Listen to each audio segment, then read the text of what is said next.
అందరికీ నమస్కారం. నేను మీ కిరా కార్పేని. నెల్లూరు నగరానికి సంబంధించినటువంటి ఎమ్మెల్సీ పర్వతనేని చంద్రశేఖర్ రెడ్డి ఒక ఏపీ జెన్జీ వారంట రిలే నిరాహార దీక్షలు నెల్లూరు నగర నియోజకవర్గం అంటే నెల్లూరు సిటీ. ప్రస్తుతం ఎమ్మెల్సీగా ఉండేటువంటి Parvathaneni Chandrasekhar Reddy Gen Z war relay నిరాహార దీక్షలు అని చెప్పి, జెన్జీ అంటే ఏంది? 1997 నుంచి 2012 మధ్యన పుట్టిన వాళ్ళని జెన్జీలు అంటారు. వీళ్ళు జెన్జీలా? వీళ్ళని జెన్జీలు అంటారా? జెన్జీ వారినే వాళ్ళు పెడుతున్నారు. మరి వీళ్ళందరూ జెన్జీలు ఎట్ట అవుతారు? అందరూ ఒకసారి గమనించండి, మొత్తం అందరినీ గమనించండి. ఒక్కరైనా జెన్జీ ఉన్నారా? మళ్ళీ ఇది ఒక పెద్ద యుద్ధం అంట, రిలే నిరాహార దీక్షలు అంట. నేను ఈ వీడియో చేయడానికి గల ప్రధానమైనటువంటి కారణం ఏంటంటే, వీళ్ళు ఇక్కడ కూర్చున్నారు ఏదో ఒక ఫ్లెక్సీ చేసుకున్నారని కాదు. ఏపీ జెన్జీ వారిలో వీళ్ళు జెన్జీలా? 1997 నుంచి 2012 వరకు మధ్యలో పుట్టిన వాళ్ళు జెన్జీలు అంటారు. వీళ్ళు జెన్జీలా? ఆ సమయంలో పుట్టిన వాళ్ళు ఇలా ఒక్కరైనా ఉన్నారా? రెండో పాయింట్, నా కోపం తెప్పించింది ఈ వీడియో చేయడానికి గల కారణం ఏంటి అంటే, ఈ నిరాహార దీక్షలని చెప్పుకునేటువంటి వీళ్ళు పర్వతనేని చంద్రశేఖర్ రెడ్డి 10 మందిని పేటీఎం బ్యాచ్ని పోగేసి వాళ్ళందరూ ఓ దగ్గర కూర్చోబెట్టి ఆయన కళ్ళజోడు పెట్టుకొని, నా అంత గొప్ప నాయకుడు లేడు, జగన్మోహన్ రెడ్డికి నా అంత నమ్మిన బంటు లేడు, నాలాగా నెల్లూరులో ఎవడు కష్టపడలేడు, నేను కూటమిని ఉతికారేస్తున్నాను అన్నట్టుగా బిల్డప్ ఇస్తూ ఆయన చేసినటువంటి ఈ పని చూడండి. నిలదీస్తున్నాడంట, ప్రశ్నిస్తున్నాడంట.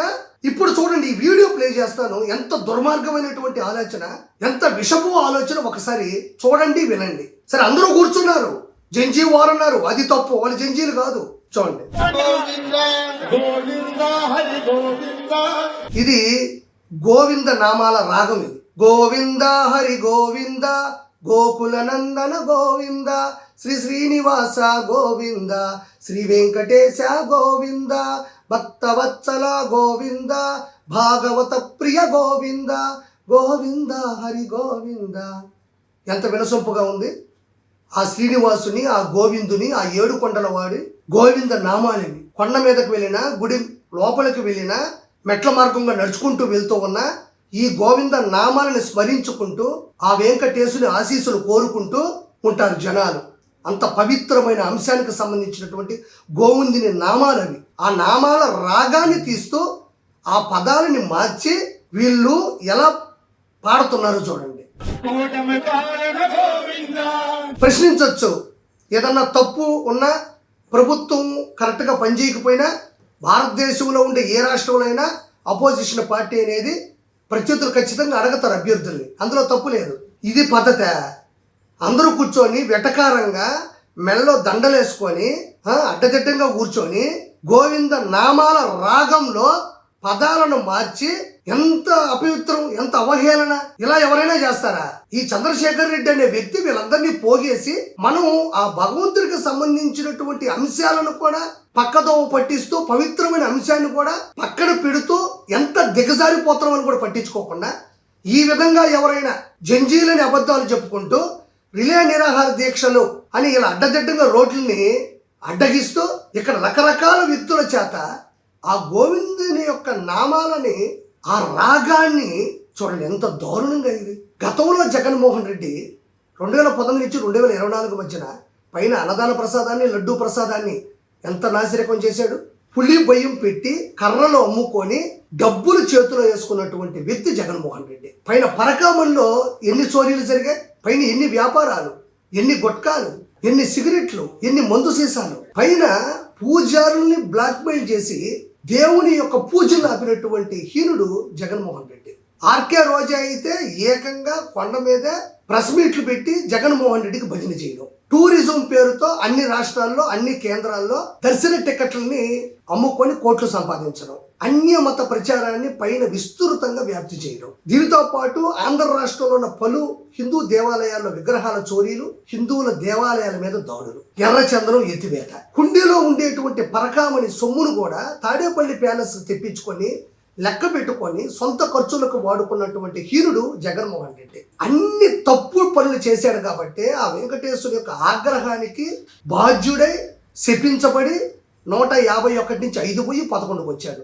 మళ్ళీ అంతకన్నా ప్రమాదమైనటువంటి హెచ్చరికలు ఆ భగవంతుడు జారీ చేస్తున్నాడు. జంజీల పేరుతో, రిలే నిరాహార దీక్షల పేరుతో నెల్లూరు నగరంలో పర్వతనేని చంద్రశేఖర్ రెడ్డి ఓ ఎమ్మెల్సీ చేసినటువంటి ఈ హడావిడి, ఈ దారుణం, ఈ పద్ధతి ఏకంగా వెంకటేశ్వరునికి సంబంధించినటువంటి గోవింద నామాల ప్లేసులో వీళ్ళు కూటమిని వెటకారం చేస్తూ అహంకారంగా ఇది ఎవరైనా హర్షిస్తారా?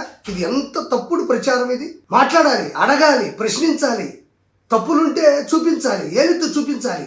అది మీకు ఆ రైట్స్ ఉన్నాయి, రాజ్యాంగం ఆ హక్కును కల్పించింది. అంతేగాని మనం ఇష్టపడేటి, మనం ప్రేమించే మిమ్మల్ని ఇలానే వదిలేస్తే వందే మాతరాన్ని వక్రీకరిస్తారు, జనగణమన కూడా ఎక్కిరిస్తారు.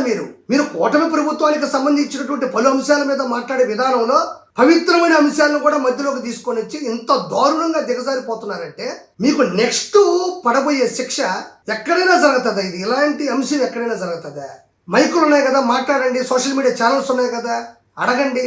అంతేగాని గోవిందా గోవిందా అంటూ ఎక్కడో కొండ మీద వెంకటేశ్వరుని సన్నిధిలో, ఆ స్వామి సన్నిధిలో ఉండాల్సినటువంటి పవిత్రమైన అంశాన్ని, పవిత్రమైనటువంటి ఆ పదాల ప్లేసులో వేరే పదాలు పెట్టి మీరు మాట్లాడే విధానం చూస్తుంటే అసలు నెల్లూరులో నేను పుట్టాను, ఈ పర్వతనే చంద్రశేఖర్ రెడ్డి కూడా పుట్టాడు. సిగ్గు అనిపిస్తుంది నాకు మొదటిసారి నెల్లూరులో ఇలాంటి వ్యక్తి పుట్టాడు అనిపిస్తుంది. అంటే జనాలు వెర్రెక్కిపోయి మనం ఏం చేస్తున్నాం, మన పద్ధతి ఏంటి, మనం ఎంత దిగజారిపోతున్నాం, జగన్మోహన్ రెడ్డి కంట్లో పడ్డానికి, లేదంటే జగన్మోహన్ రెడ్డి ఇంటికి వెళ్ళడానికి, రానున్న రోజుల్లో ఎమ్మెల్సీ నుంచి ఎమ్మెల్యే అయ్యి మినిస్టర్ అవ్వడానికి ఏది పడితే అది, ఎక్కడ పడితే అక్కడ, వెనక ముందు చూసుకోకుండా మళ్ళీ కళ్ళజోడు ఒకటి బిల్డప్. చూసారా జగన్ సార్, నెల్లూరుని అట్టుడికిస్తున్నాను, మొత్తం జనాన్ని పోగేశాను, సొంత డబ్బులు పెట్టుకున్నాను, వీళ్ళు జంజీలు కాకుండా జంజీలను నమ్మిస్తున్నాను అని చెప్పడానికి కాకపోతే ఇది 100% ఖచ్చితంగా కేసులు నమోదయ్యాయి. వీళ్ళందరూ శిక్షని అనుభవిస్తారు. నేను చాలా రోజుల నుంచి చెప్తున్నా, కోర్టు శిక్షల కన్నా కూడా ఆ భగవంతుడు వేసే శిక్ష చాలా ప్రమాదకరమైంది. అప్పట్లో కొండ మీద పెట్టుకున్నటువంటి అంశాలే మనకు 5 తీసి 11 ఇస్తే ఈరోజు మళ్ళీ నడి రోడ్డు మీద అడ్డదిడ్డంగా దీక్షలని పేరుతో ఆ మహానుభావుడి యొక్క కీర్తిని తగ్గించే విధంగా మీరు చేస్తున్న ఈ పనులు 100% రానున్న రోజుల్లో జగన్మోహన్ రెడ్డి తన శాసనసభ స్థానాన్ని కోల్పోతాడు. దానితో పాటు ముఖ్యమంత్రి ఏ రోజు గెలవడో ఖచ్చితంగా చూస్తూ ఉనండి. Thank you so much.